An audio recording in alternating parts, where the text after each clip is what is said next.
The day started like any other for a successful entrepreneur who had worked tirelessly to build his empire. He was a man in his mid-40s with a sharp mind and an even sharper sense of style. Dressed casually but elegantly in a crisp shirt and tailored jeans, he carried himself with the confidence that only comes from years of hard work paying off. His journey hadn't been easy. He grew up in a modest household, facing challenges most people couldn't imagine. But today, he stood as proof that determination could rewrite destiny. One of the proudest achievements of his life was owning a private jet. It wasn't just about luxury, it symbolized freedom, efficiency, and the ability to chase opportunities without being tied down by commercial flight schedules. For him, the jet wasn't a status symbol, it was a tool, one that allowed him to balance his busy schedule between business meetings, charity events, and family time. On this particular afternoon, he was heading to New York for a crucial meeting that could potentially expand his company's reach even further. He arrived at a small regional airport near Atlanta, the kind of place where everyone knows each other and the atmosphere feels more personal than chaotic. The sun was shining brightly, casting long shadows across the tarmac. As he walked toward his jet, briefcase in hand, he felt a familiar sense of pride. This was his plane, bought and paid for through years of relentless effort. Nothing could dampen his mood, or so he thought. When he reached the steps leading up to the aircraft, something unexpected happened. The pilot, a middle-aged man with a stern expression, stepped forward and blocked his path. "Sir, I'm sorry, but you can't board this plane," the pilot said firmly. The entrepreneur stopped in his tracks, confused. "What do you mean?" "This is my jet," he replied calmly, though a hint of surprise crept into his voice. The pilot shook his head, clearly unconvinced. "I don't think so. You'll need to provide some proof if you want to get on board."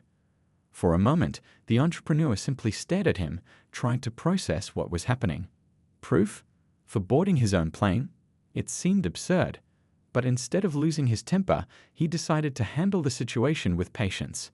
He pulled out his phone and showed the pilot emails confirming the flight arrangements, along with documents proving ownership of the jet. Still, the pilot remained skeptical. "You see, sir," the pilot continued, his tone laced with thinly veiled doubt, "this is a high-value aircraft. We have protocols in place to ensure security. I can't just let anyone claim they own it and hop aboard." The entrepreneur raised an eyebrow. "Anyone?" He repeated slowly, letting the weight of the words sink in. "Are you saying you don't believe me?" The tension between them grew thicker with every passing second. Passengers waiting nearby began to notice the exchange. Some whispered among themselves, while others watched silently, unsure of what to make of the scene unfolding before them. A few looked sympathetic, sensing there might be more to the story than met the eye. Meanwhile, the entrepreneur's assistant was frantically making calls behind the scenes, trying to resolve the issue. She contacted the management team responsible for overseeing the jet's operations, explaining the bizarre situation. But no one seemed to pick up their phones quickly enough. Time ticked by, and frustration bubbled beneath the surface, not because of the delay itself, but because of the underlying reason behind it. As the minutes dragged on, the entrepreneur realized this wasn't just about a misunderstanding. There was something deeper at play here, something rooted in assumptions and biases that had no place in modern society. And yet, here it was, rearing its ugly head in broad daylight. With a deep breath, he decided to document the encounter. Pulling out his phone again, he began recording the interaction. "Just so we're clear," he said evenly, looking directly at the pilot, "this is my jet. I've shown you the paperwork. I've explained the situation, yet you still refuse to let me board. Is that correct?" The pilot hesitated, perhaps realizing too late that this wasn't going to end quietly. Little did either of them know, this moment would soon spiral into something much bigger than either of them anticipated. As the confrontation continued, the entrepreneur stood firm, his calm demeanor masking the storm brewing inside him. He knew he was in the right, yet the situation felt surreal, like something out of a movie where the protagonist faces unnecessary hurdles despite having all the answers. The pilot's refusal to budge wasn't just frustrating, it was dehumanizing. It was as if his identity, his hard-earned success, and even his dignity were being questioned simply because of the color of his skin. The entrepreneur tried again, this time with more emphasis. "Look, I understand you're doing your job, but I've already shown you proof. You can call the management team if you need further confirmation." His tone was measured, almost gentle, but there was an undeniable edge to it. A quiet authority that demanded respect. The pilot crossed his arms, his expression hardened. "Sir, I'm sorry, but until I hear directly from the company, I can't let you on this plane. It's not personal, it's protocol." "Not personal?" the entrepreneur echoed, raising an eyebrow. "Then tell me, what exactly is protocol here? Is it standard practice to deny someone access to their own property based on what?" "A gut feeling." The pilot didn't respond immediately. Instead, he glanced around nervously, clearly aware that the growing crowd of onlookers had turned this into a spectacle. Some passengers waiting nearby exchanged awkward glances, unsure whether to intervene or stay out of it. One older man stepped forward hesitantly, addressing the pilot. Excuse me, but does this gentleman really need to prove himself? If he says it's his jet, shouldn't that be enough?" The pilot shot the man a dismissive look. "It's complicated, sir. These are high-value assets. We have to be careful." "Careful about what?" Another voice chimed in. This time, it was a young woman holding a toddler by the hand. "What's the worst that could happen? He's standing right here, showing you documents. Isn't that enough?" The entrepreneur appreciated the support, but he didn't want to drag innocent bystanders into the mess. Still, their willingness to speak up gave him hope. Maybe not everyone was blind to what was happening here. Maybe some people could see through the thinly veiled prejudice clouding the pilot's judgment. Meanwhile, the entrepreneur's assistant was working overtime behind the scenes. She had finally managed to get hold of someone at the aviation company's headquarters. Through gritted teeth, she explained the absurdity of the situation over the phone. "This is ridiculous," she said, her voice trembling with frustration. "He owns the jet. He has every right to board. Why is this even a discussion?" On the other end of the line, the representative sounded flustered. "Ma'am, please give us a moment. We're looking into it." "A moment?" she shot back. "He's been standing there for nearly 20 minutes now. How much longer do you expect him to wait while your employee humiliates him in front of everyone?" Back on the tarmac, the entrepreneur decided to take matters into his own hands. Pulling out his phone, he dialed the CEO of the aviation company himself. After a few rings, the call connected. "Hello, Mr. CEO," he began, his voice steady but laced with sarcasm. "I hope you're having a great day. Unfortunately, I can't say the same for myself. I'm currently standing next to my private jet, not boarding it, mind you, but standing next to it, because your pilot doesn't believe I own it." There was a long pause on the other end before the CEO responded. "Sir, I apologize deeply. That's unacceptable. Let me handle this immediately." As the conversation unfolded, the pilot, who was still hovering nearby, overheard snippets of it. His face flushed red, partly from embarrassment and partly from anger. When the entrepreneur hung up, the CEO's promise of swift action ringing in his ears, the pilot made one last attempt to save face. "Well, if you're really telling the truth, then I guess I'll let you board," the pilot muttered reluctantly. But as the entrepreneur climbed the steps to the jet, the pilot added under his breath, "Still doesn't mean I have to trust you." Those words stopped the entrepreneur in his tracks. Turning around slowly, he looked the pilot dead in the eye. "Trust isn't given freely," he said, his voice low but sharp. "It's earned. And frankly, after today, I don't think you deserve mine." The tension was palpable, and the passengers watching couldn't help but feel uneasy. The entrepreneur disappeared into the cabin, leaving the pilot standing alone on the tarmac, visibly shaken. For the first time, the gravity of his actions seemed to hit him. But the story wasn't over yet. Unbeknownst to the pilot, one of the passengers had recorded part of the confrontation and uploaded it online. Within minutes, the video went viral, sparking outrage across social media platforms. Comments poured in, ranging from disbelief to fury. "How dare they treat him like that?" One user wrote, "This is 2023, not 1953. Another added.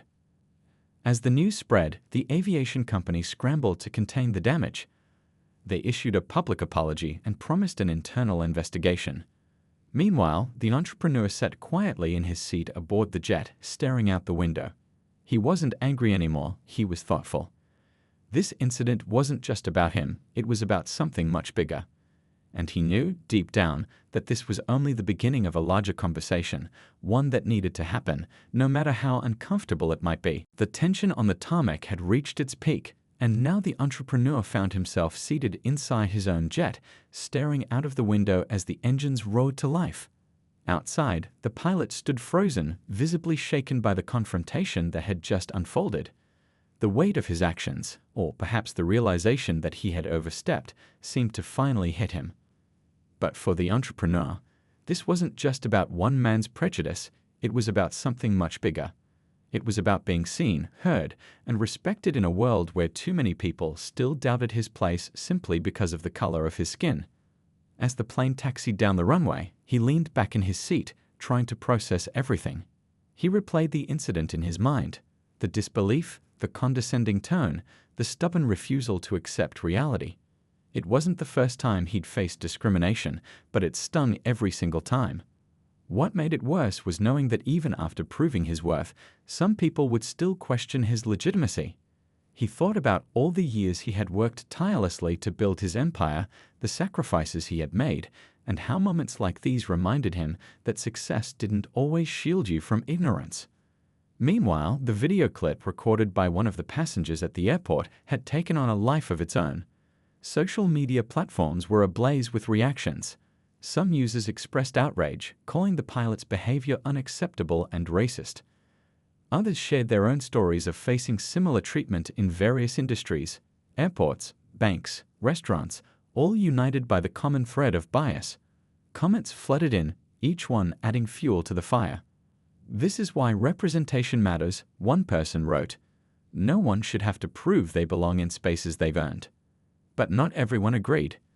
A small but vocal group defended the pilot, arguing that mistakes happen and that he shouldn't lose his job over a misunderstanding. They claimed he was just following protocol and doing his duty.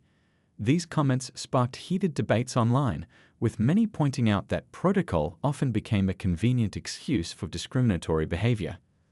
The entrepreneur scrolled through some of the posts during the flight, feeling a mix of emotions. Anger, frustration, but also a strange sense of validation. People cared. They were paying attention. And maybe, just maybe, this could lead to real change. By the time the jet touched down in New York, the story had exploded beyond social media. News outlets picked up the footage, turning it into headlines across the country. Journalists scrambled to piece together details, reaching out to the aviation company, witnesses at the airport, and even the entrepreneur himself. His phone buzzed nonstop with calls and messages from reporters, colleagues, friends, and strangers who wanted to share their thoughts or offer support. One message stood out: "You handled yourself with so much grace. Thank you for standing up for what's right." When the entrepreneur stepped off the plane, cameras flashed and microphones were thrust toward him. Reporters shouted questions, eager to get a statement. Instead of brushing them off, he paused, took a deep breath, and addressed the crowd. "What happened today isn't just about me," he began, his voice calm but firm. "It's about the countless others who face similar situations every day. Discrimination isn't always loud or obvious. It's often subtle, hidden behind excuses like protocols or mistakes. But those excuses don't erase the harm they cause." His words resonated deeply, earning nods of approval from the gathered crowd. As he walked away from the cameras, he knew this moment wouldn't fade quickly. The aviation company had already issued a formal apology, promising to investigate the incident thoroughly. In a follow-up email, they assured him that disciplinary action would be taken against the pilot. While the entrepreneur appreciated the gesture, he couldn't help but wonder if firing one person would truly solve the problem. Bias ran deeper than individual actions. It was embedded in systems, attitudes, and unspoken beliefs. Later that evening, the entrepreneur sat alone in his hotel room, reflecting on the whirlwind of events. He pulled out his laptop and began drafting a heartfelt post to share with his followers. "Today reminded me of two things," he wrote. "First, no matter how far we come, there will always be people who refuse to see us for who we are. Second, our voices matter. Speaking up doesn't guarantee immediate change, but staying silent guarantees none at all." He ended the post with a call to action, urging people to challenge biases wherever they encountered them. Let's create a world where no one has to prove they belong, not on their own jet, not in their workplace, not anywhere.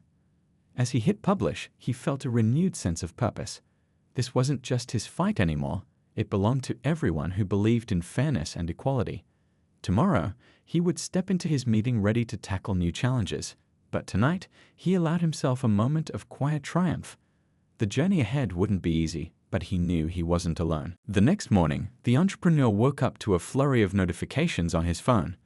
Overnight, his heartfelt post had gone viral, resonating with thousands of people who shared their own experiences in the comments section. Some recounted stories of being denied entry to places they rightfully belonged: restaurants, clubs, corporate boardrooms, all because someone decided they didn't look the part. Others expressed gratitude for his courage to speak out, saying it gave them hope that change was possible. The overwhelming response reminded him how universal this struggle was, cutting across industries, backgrounds, and walks of life. As he scrolled through the messages, one comment caught his attention. It was from a young man aspiring to become a pilot. "I've always dreamed of flying planes," the comment read, "but every time I walk into an aviation school or an airport, I feel like I don't belong there. Seeing your story makes me realize I'm not alone, and maybe someday things will be different." That single message struck a chord deep within him. He thought about the countless dreams crushed before they even took flight, not because of lack of talent or effort, but because of invisible barriers erected by bias and prejudice. This wasn't just about him or the pilot. It was about creating opportunities for future generations. For the first time since the incident, he felt a spark of clarity. If his experience could shine a light on these issues, then perhaps it wasn't all for nothing.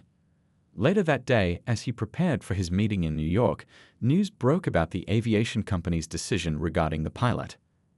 After conducting an internal review, they announced that the pilot had been terminated immediately. According to the company, his actions violated their code of conduct and core values, which emphasized inclusivity and respect for all clients. While many applauded the move, others criticized it, arguing that firing him was too harsh a punishment for what they saw as a simple misunderstanding. The entrepreneur watched the reactions unfold online with mixed feelings. On one hand, he understood why accountability mattered. It sent a clear message that discriminatory behavior wouldn't be tolerated. But on the other hand, he wondered if firing the pilot truly addressed the root cause of the problem. Was this man solely to blame, or was he a product of a system that failed to educate and sensitize its employees? Punishment alone wouldn't erase deeply ingrained biases. It required education, empathy, and sustained effort. Determined to turn this moment into something constructive, the entrepreneur reached out to the aviation company's CEO directly. In a candid conversation, he proposed an idea. Instead of simply punishing individuals when incidents occurred, why not invest in training programs that tackled bias head-on? These initiatives could focus on fostering understanding, promoting diversity, and equipping staff with tools to recognize and overcome their own prejudices. To his relief, the CEO listened intently and agreed to explore the suggestion further. Inspired by this breakthrough, the entrepreneur decided to take his advocacy a step further. During his meeting later that afternoon, a high-stakes negotiation with potential business partners, he made an unexpected pivot. Instead of diving straight into numbers and projections, he began by sharing his experience at the airport. At first, the room fell silent, unsure of where this was going. But as he spoke, his sincerity captivated everyone present. "This isn't just my story," he explained, leaning forward slightly. "It's a reflection of larger challenges we face as a society. Bias doesn't exist in isolation. It permeates workplaces, industries, and systems. As leaders, we have a responsibility to confront it, not just because it's ethical, but because it's good business. When people feel valued and respected, they perform better. They innovate more. And ultimately, we all benefit." His words left a lasting impression on the room. By the end of the meeting, not only had he secured the deal, but he'd also sparked meaningful conversations among his partners about diversity and inclusion within their own organizations. Walking out of the conference room, he couldn't help but smile. What started as a humiliating ordeal had transformed into an opportunity to drive real change. That evening, back at his hotel, he reflected on the day's events. He realized that while the pilot's actions had been hurtful, they had inadvertently given him a platform to amplify important issues. The key was channeling anger and frustration into action, into solutions that uplifted rather than divided. As he sat by the window, watching the city lights flicker below, he felt a renewed sense of purpose. Tomorrow, he would continue the fight, not just for himself, but for everyone who deserved a fair shot at success. And so, what began as a personal battle against discrimination evolved into something far greater, a mission to reshape an industry and inspire others to do the same. The days following the incident were a whirlwind of emotions and activity for the entrepreneur. While he had managed to channel his frustration into action, the reality of what had happened still lingered in the back of his mind. He couldn't shake off the feeling that this wasn't just about one man's prejudice, it was about a system that allowed such biases to fester unchecked. Every time he thought about the pilot's dismissive tone and the way he questioned his ownership of the jet, it reignited a quiet anger within him. But instead of letting that anger consume him, he decided to use it as fuel to push for change. One morning, as he sipped coffee in his hotel room, he received an email from the aviation company. They had followed up on their promise to investigate the incident and shared their findings with him. According to their report, the pilot had indeed acted out of bias, influenced by preconceived notions about who typically owns private jets. The company admitted that this wasn't an isolated case. Similar complaints had surfaced in the past, though they had gone largely unaddressed. It was clear that systemic issues ran deeper than anyone cared to admit. What struck the entrepreneur most was the company's acknowledgement of its shortcomings. In the email, they outlined steps they planned to take moving forward, not just empty promises but concrete actions. These included mandatory diversity training for all employees, revamped hiring practices to ensure inclusivity, and partnerships with organizations focused on increasing representation in aviation. The CEO personally assured him that they were committed to making lasting changes, not just to save face, but because it was the right thing to do. The entrepreneur appreciated the effort, but he knew words alone wouldn't be enough. So when the CEO invited him to collaborate on these initiatives, he didn't hesitate to accept.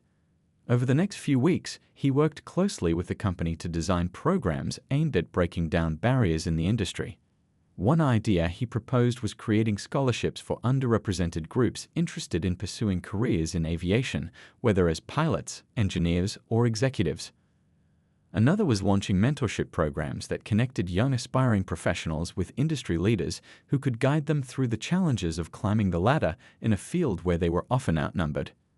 As news of these efforts spread, the entrepreneur became a symbol of resilience and advocacy. People admired how he had turned a deeply personal experience into something positive, using his platform to uplift others. Media outlets reached out for interviews, eager to hear more about his journey and vision for the future. In one particularly memorable conversation with a journalist, he opened up about the emotional toll of facing discrimination, even at the height of success. "It's exhausting," he admitted, his voice tinged with vulnerability. "You work so hard to build something meaningful, to prove yourself in a world that constantly doubts you. And then, moments like this happen, and you're reminded that no matter how far you go, some people will always see your skin color before they see your achievements. It hurts. But what keeps me going is knowing I'm not alone.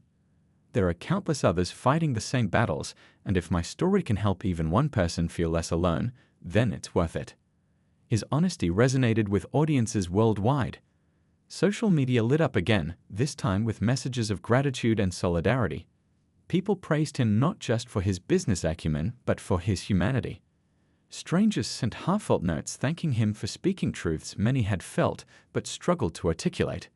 Some shared stories of their own struggles, while others offered ideas for addressing bias in other industries.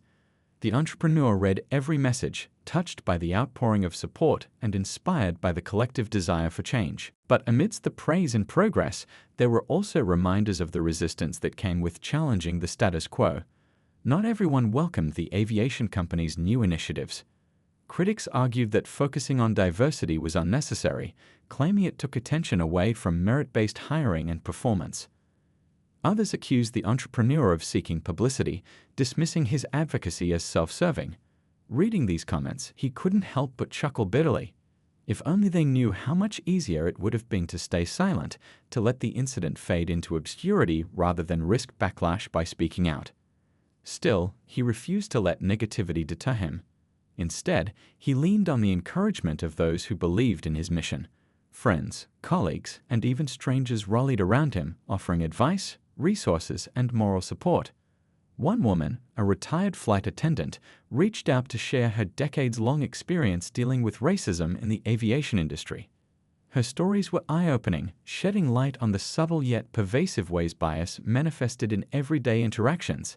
She ended her message with a simple but powerful statement: "Change won't come overnight, but every step forward counts." Those words stuck with him. They reminded him that progress was rarely linear. It was messy, imperfect, and often slow.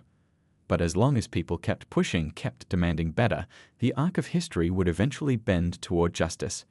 With renewed determination, he threw himself into the work ahead, knowing it wouldn't always be easy but believing it was worth every ounce of effort. By the end of the month, the entrepreneur found himself standing on stage at a major aviation conference, delivering a keynote speech titled "Breaking Barriers in the Sky." As he looked out at the sea of faces, some skeptical, others curious, many hopeful, he felt a surge of pride.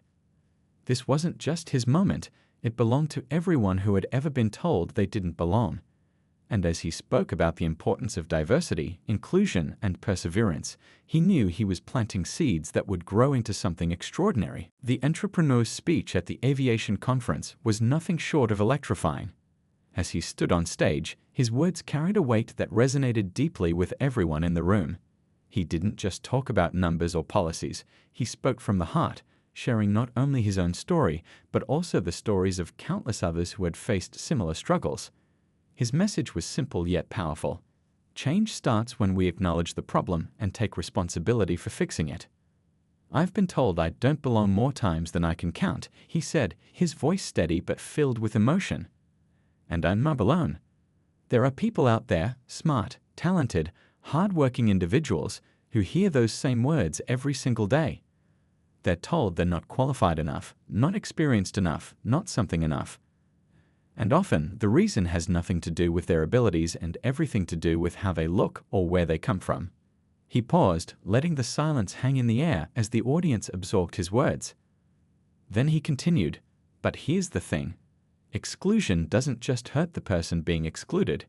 It hurts all of us. When we shut people out because of bias, we lose access to fresh ideas, diverse perspectives, and untapped potential. We rob ourselves of innovation and progress. And frankly, we fail as an industry if we let prejudice dictate who gets to soar."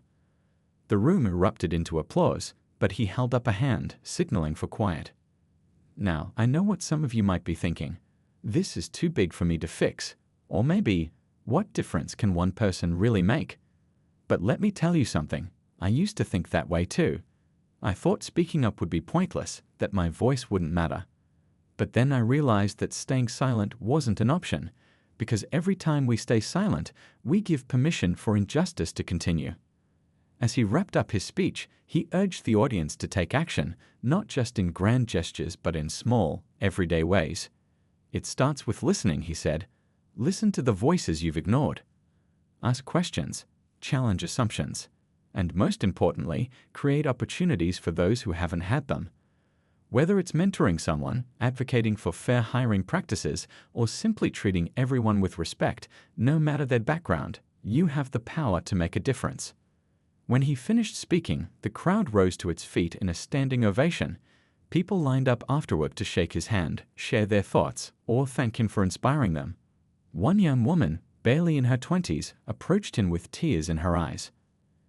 "I never thought I could work in aviation," she confessed. "But hearing you speak today, it made me believe I can. Thank you for showing me that I belong here."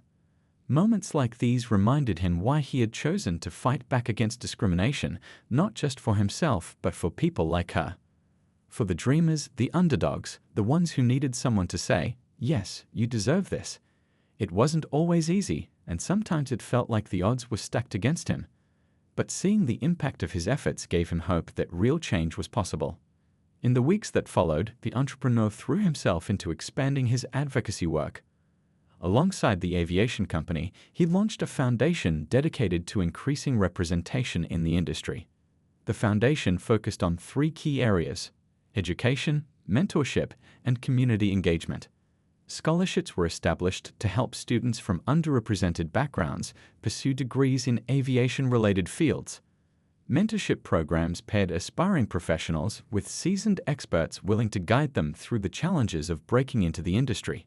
And outreach initiatives brought aviation closer to communities that had historically been left out of the conversation. One of the first events organized by the foundation was a career fair aimed at high school students. Held in a predominantly black neighborhood, the event drew hundreds of attendees eager to learn about opportunities in aviation. Pilots, engineers, air traffic controllers, and other industry professionals came to share their experiences and answer questions. For many of the students, it was the first time they had ever seen someone who looked like them working in such roles. A teenage boy named Elijah attended the fair with his mother. Shy and unsure at first, he hesitated to approach any of the booths. But when he finally worked up the courage to talk to a black pilot, his face lit up with excitement. "You mean I could actually fly planes someday?" he asked, his eyes wide with wonder. The pilot smiled warmly. "Absolutely. If you want it bad enough, nothing can stop you." Elijah left the fair clutching a brochure and a newfound sense of possibility. His mother later wrote a letter to the entrepreneur, thanking him for creating spaces where dreams like her son's could take root. Reading the letter brought tears to his eyes. It was moments like these that reminded him why the fight mattered. Despite the progress, challenges remained. Pushback from skeptics was inevitable, and there were days when the entrepreneur questioned whether he was doing enough. But then he'd remember the faces of the people he had met along the way, the young woman at the conference, Elijah at the career fair, the countless others whose lives had been touched by his efforts, and he'd find renewed strength to keep going. By the end of the year, the foundation had grown beyond anything he had imagined. Partnerships with major airlines, educational institutions, and nonprofit organizations helped amplify its reach. Stories of success began pouring in, students landing internships, graduates securing jobs, and entire families inspired to aim higher because someone believed in them. As he reflected on the journey so far, the entrepreneur realized that while the road ahead was long, he wasn't walking it alone. Together, they were building a future where everyone had a fair shot at reaching new heights, literally and figuratively. And though the scars of past injustices still lingered, he knew that healing was possible. After all, every step forward, no matter how small, brought them closer to a world where belonging wasn't a privilege but a right. Months had passed since the incident at the airport, and the entrepreneur found himself reflecting on how far he'd come, not just in his personal journey, but in the broader movement he had inadvertently sparked. What began as a humiliating encounter had transformed into something much bigger than he ever could have imagined. It wasn't just about him anymore. It was about creating a legacy of change that would outlast him. One crisp morning, as he sipped his coffee while watching the sunrise from his office window, he thought about all the lives touched by the foundation. The scholarships had already helped dozens of students enroll in aviation programs they once thought were out of reach. Mentorship initiatives connected aspiring professionals with seasoned experts who shared their knowledge and opened doors that had long been closed. And community events like the career fair had planted seeds of possibility in places where such dreams were rarely nurtured. But beyond the numbers and achievements, what truly warmed his heart were the stories. There was Elijah, the shy teenager who now dreamed of becoming a pilot. His mother sent regular updates, sharing how her son spent hours studying aerodynamics and practicing flight simulations online. Then there was Maria, a single mother of two who had always worked odd jobs to make ends meet. After attending one of the foundation's workshops, she decided to pursue a degree in aerospace engineering, a decision she said gave her hope for a brighter future. These weren't just statistics. These were real people whose lives were being rewritten because someone believed in them. The entrepreneur knew the battle wasn't over.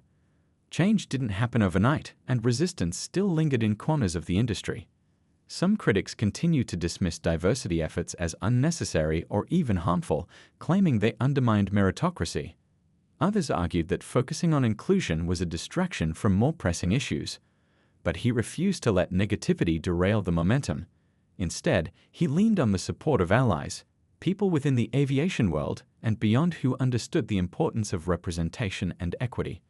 One evening, as he prepared for a TEDx talk titled Owning Your Seat at the Table, he sat down to write his closing remarks. He wanted to leave the audience with something tangible, something they could carry with them long after the applause faded.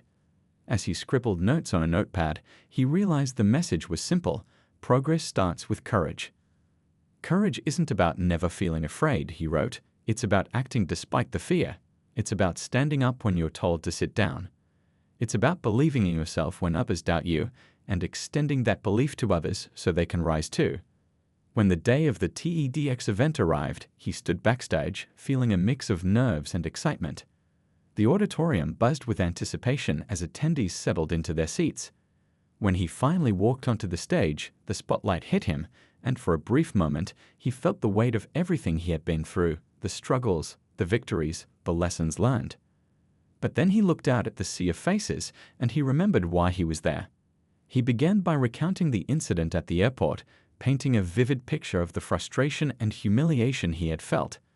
But instead of dwelling on the negativity, he shifted the focus to what came next: the conversations, the partnerships, the lives changed. He spoke about the young woman who dreamed of flying planes, the teenage boy who saw himself in a black pilot for the first time, and the single mother chasing a new dream.